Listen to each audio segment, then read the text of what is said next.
Chair, when I was sitting down listening to all of my colleagues who have served within one capacity or another over the years, you get time to reflect. One of the things that came to mind is that had we had stability in government, we would have actually been, at least for me, where I first put myself back on a list in 2014, we would have been going to election in 2018, which would have been the regular scheduled election. Since then, we've had 2 elections. So, of course, we know the dynamics, and we attribute that to growing pains. St. Martin is not unique to the problems that any developing country may face. But slowly but surely we are seeing that where persons are willing to put their personal agendas aside for the betterment of St. Martin. And I think one of the things that has caused us to get this kind of, put us in the predicament that we're in, is the constant backbiting. I believe if we are to bring a sort of nobleness and a sort of integrity to these chambers, we're going to have to start to mean what we say and say what we mean. It is unfortunate in some cases where when we have meetings, whether it's as colleagues, as parties, or as individuals, you don't have to walk 10 steps before what you have said is either online or in the paper the following day as such. So these kind of things, if we are really true to ourselves about pushing St. Martin and putting St. Martin first, I believe that there are certain things that should be held sacred, and ultimately that is St. Martin. When I think of my own journey that started some 24 years ago under the leadership of then the Partnership for Political Reform, Joseph Richardson. Now, Joseph Richardson saw something in me that I didn't even know that I had. And ultimately, years later, the Democratic Party under the leadership of Sarah Westcott Williams, and as such, the people of St. Martin saw something in me. I was young, I was brash, and I wanted to do a lot of things for St. Martin, but once I got elected in 1999, I understood that there are procedures on how to do things. 2 things. I have grown politically, and to that I want to thank the people of St. Martin for giving me that opportunity time and time and time again. I am forever grateful to them. But I've reached to the point now in my political life where it is time for me to start to be more of a Joseph Richardson to someone else. And there's an old adage that there is no success without a successor. And that is the role that I would want to play now moving forward with younger politicians. I've always believed that while I affiliated myself with one political party or another, I always believed that we're all St. Martiners, and we work in the best interest of St. Martin. So while political colors may distinguish our differences as it pertains to ideologies, I believe that we are all working in the best interest of this country called St. Martin. So to align yourself or to embrace one political party at one time or another, I do not believe that it is a bad thing.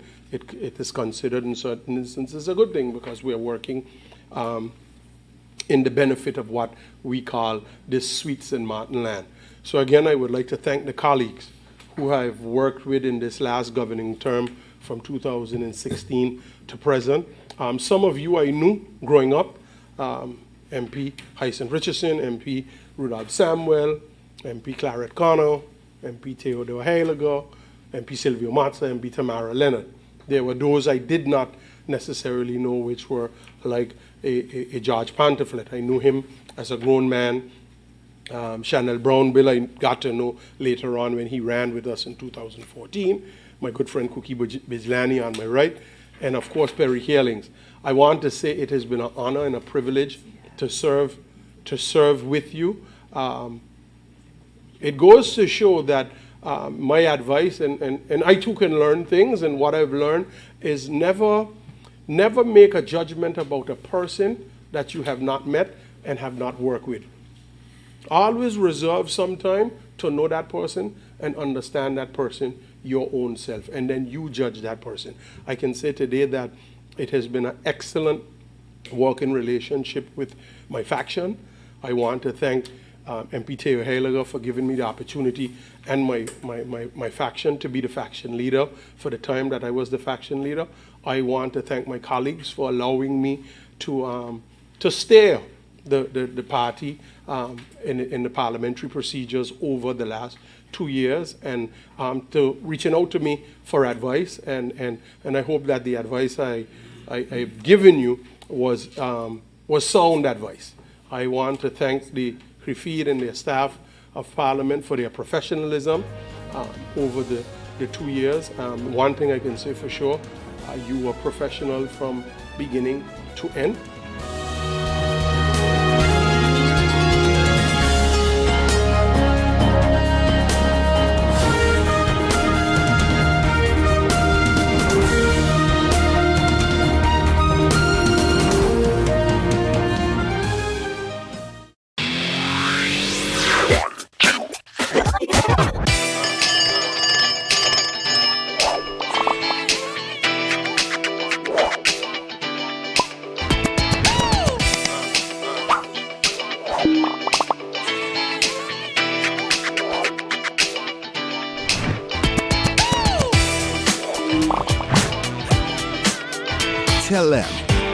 Connecting you.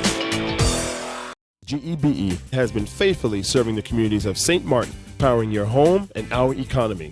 Come rain or shine, our qualified team of professionals are working hard 24 hours a day to provide you and your family with safe, reliable electricity and water. We use the latest technologies and test our products daily to maintain the highest international standards. Our friendly staff is always there to assist you, whether in person, over the phone, or online. We are committed to constantly improving our products and services, making them more efficient, effective, and environmentally friendly to serve you better today and our next generation of clients tomorrow. GEBE, powering a brighter future. Our friend Megawati is here with tips to save you energy. 1. Turn your airco temperature up. 2. Use a ceiling fan instead. 3. Buy energy-saving products. Save some green with NVGEBE.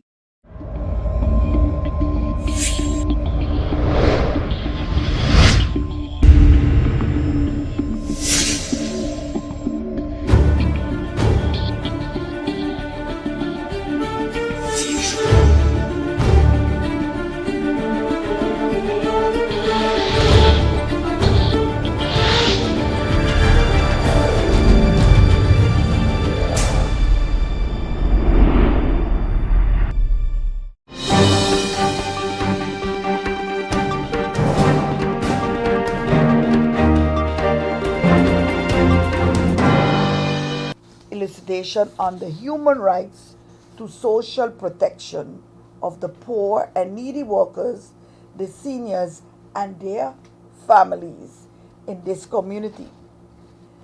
The social protection right is a human right that is enshrined as such in the Universal Declaration of Human Rights of 1948. Okay?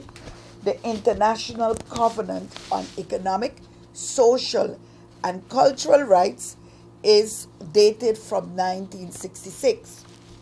The achievement of social protection for all is at the core of the ILO Constitution and is also a mandate. The Declaration of Philadelphia of 1944, which is an integral part of the ILO Constitution, recognizes that the extension of social protection worldwide is one of the organization's main objectives. More precisely, it recognized that solemn obligations of the ILO to further among the nations of the world program that will achieve inter alia the extension of social security measures to provide a basic income to all in need of such protection and comprehensive medical care, as well as provision for child welfare and maternity protection. So I will repeat that again, this alinea again. The extension of social security measures to provide a basic core income to all in need of such protection and comprehensive medical care, as well as provision for child welfare and maternity protection, thereby extending the protection from workers to all those in need. This is very important for us to achieve as basically being part of the Kingdom of the Netherlands, who also ratifies the ILO and the ILO conventions. To this end, the ILO has adopted conventions and recommendations for social protection that lay down obligations and guidelines for the states. These international standards have greatly contributed to the development of international social security laws and to the definition of the human rights to social protection. But in the Kingdom of the Netherlands, these obligations and guidelines are not being respected, in our opinion, to protect the people of Sint Maarten. The people are being kept in poverty with minimum wages that are lower than in the Netherlands, where the minimum wage there is higher than the poverty norm established by the European Union. The people here do not get unemployment benefits as in the Netherlands. Only civil servants and the politicians in Sint Maarten can get unemployment benefits when they become jobless. People in Sint Maarten can get social allowances, which are not enough for people to survive in the country with the highest cost of living in the kingdom, even higher than in the Netherlands. The decision of the government of the Netherlands to involve the World Bank as an outsider to manage the after Irma recovery fund of 550 million instead is another example of disrespect for the co-citizens of the kingdom living in Sint Maarten. Before Irma, we already, as an anti-poverty platform, indicated that 75% of the households were already in need of proper social protection. You can see this in Transparency International report.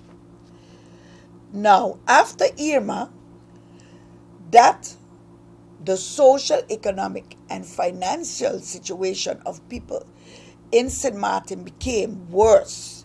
The Dutch government and the kingdom government is again playing games with the social needs and interests of the people. As an anti-poverty platform and as a consumer coalition, we will denounce this human rights violation and discrimination in the Kingdom of the Netherlands internationally. This is something that cannot continue.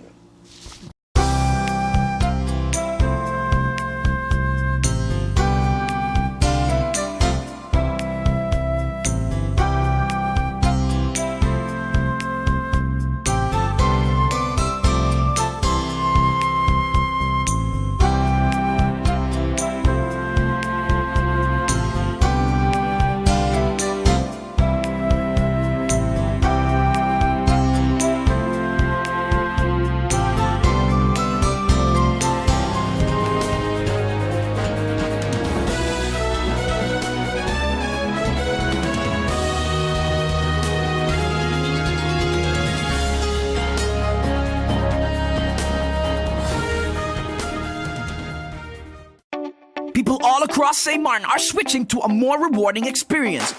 The WIB MasterCard Fun Miles credit card, better known as My Card. Earn 1 Fun Mile for every $2 spent, even abroad and online. This will quickly get you a ton of fun miles to redeem for travel, shopping, food, fuel, and much more. But there's more to My Card. Worldwide acceptance, an EMV chip for extra security, and 250 free fun miles with first use. Switch to My Card today at WIB. Fun miles, from within your reach.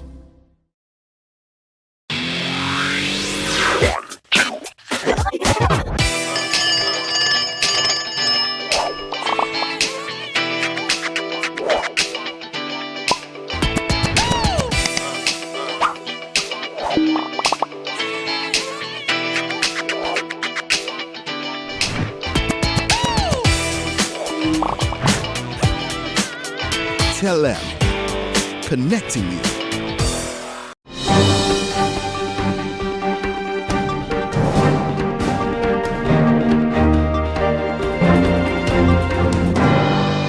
I'd like to just update a little bit on what we call the T shelter, or the transition shelter.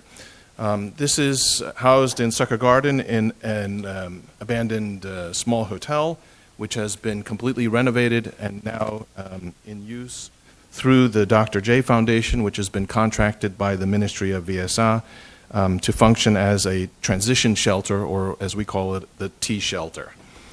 Out of the 67 persons that were in Festival Village and Little League Ballpark, 34 of them have moved over to the T shelter. Out of the 34, 23 were adults, and 11 are children. Of the 23 adults, 8 of them are pensioners. What we found is that the situation at Festival Village was developing in a negative manner, in an undesirable manner. There was lack of sufficient guidance from social workers. In our contract with the Dr. J Foundation, they provide social workers as support, as well as a psychologist. There were issues there with theft, drug use, some violence and aggression, and we have even reports of some prostitution taking place on the facilities. And so it was an undesirable situation, and we're happy that people are moving into a much better situation. You know, this is a facility, like I said, that's been fully renovated. They have their own bathrooms in each unit. They have a small refrigerator, television. There's a restaurant facility there. The occupants are provided with 3 meals a day. And yes, there are some rules there in the shelter. Now, some of the people that didn't make the transition over to the T shelter, for some reasons, including lack of residency, there was also a mandatory drug test. In other words, we didn't want anybody with any sort of substance abuse problems moving in, or any violent or aggressive behavior, because this really is a managed situation. This is very different than this is not a housing solution. This is a social transition facility, right? So different than what Ministry of Romy provides in terms of the roof repair or emergency housing, this is a transition shelter. We really focus on rebuilding lives. There's a lot of support for all of the people that are moving over, from crisis management skills, basic skills in terms of how to find a job, helping them to find an apartment or repair their homes, connecting them with the appropriate organizations. We work very closely with the Ministry of Romy so that the people from the shelter can get their lives back in order. We're teaching them social skills and self-confidence skills. There was some mention in the newspaper about rent being paid, and that's true. We do ask that the tenants contribute something financially, but I want to make it clear, all the money that is contributed is actually saved on behalf of the occupants. The idea is, in making the transition, they're usually going to need some sort of startup capital, whether it's for deposits for an apartment or for whatever, or perhaps to buy furniture. So all of the money is actually being saved on behalf of the occupants for them to use to make their transition over to a more permanent home situation. We're also looking at the possibilities. I mean, now that we have a facility, there's also excellent possibilities to dovetail into other programs. For example, the hospitality education program. One of the things that they need actually is they need a kitchen place to practice. They actually need rooms to clean. They need to practice their housekeeping skills. So we're actually in discussion with the hospitality education program to see if we can dovetail having them provide some of the services at the facility. A personal passion of mine, I believe that there's a possibility to look at a food rescue program. As you know, many of the supermarkets have goods, and prior to expiration, they discount them, and we'd like to see if we can convince them to donate some of the food supplies to the shelter, and that we can use that together with the hospitality program and start dovetailing all of our programs together. All the people in the shelter, whether they are working or not, if they're not working, we find that there's also an opportunity for them to provide some services helping within the community, within the shelter, so that they also contribute to building that community spirit there.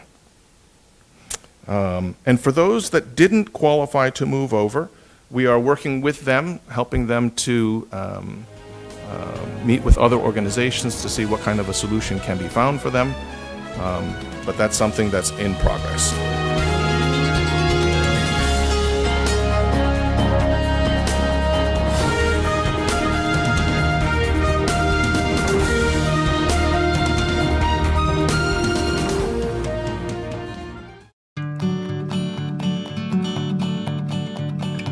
It's been said that behind every door, possibility awaits.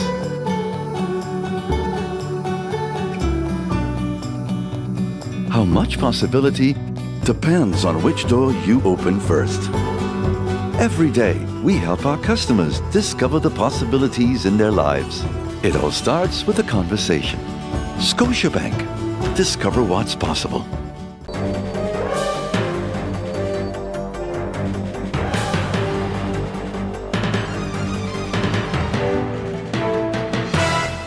One, 2, 3, 4. This is how common it is to develop a mental illness. 1 out of every 4. 4, 4. 4. But there is hope. Today, most mental illnesses can be managed and treated. Visit your general doctor if you feel concerned about your thoughts and behaviors or have some difficulty dealing with some of life's issues. If you have been diagnosed and are suffering from a mental illness, keep in mind these 4 points to help you manage your mental health. 1. Get regular checkups with your general doctor. 2. Stay on your treatment plan to prevent relapses. 3. Find a strong support group in your family and friends. And 4. Never be afraid to ask for help and look out for the warning signs of your illness. Remember, you are not alone. We are as close as one. 2. 3. 4. Learn about mental health illness by going to the Mental Health Foundation's website at www.mhf-sxm.com.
Our organized team and the management team, we also had put an organization that called the General Organized Committee in place, where this General Organized Committee had to take care of all the situations of preparations for educating our coaches, our officials, and doing that, we also had to learn the part where we had to prepare our athletes on the higher level, which means we had to educate and prepare our coaches in this particular area.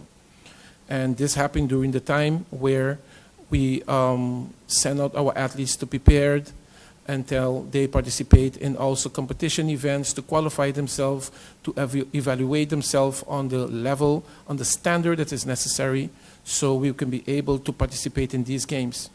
And at that moment, since 2014, we had an eye on the Central American. We started a pathway on the Central American and Caribbean Games that is going to be held this year, 2018.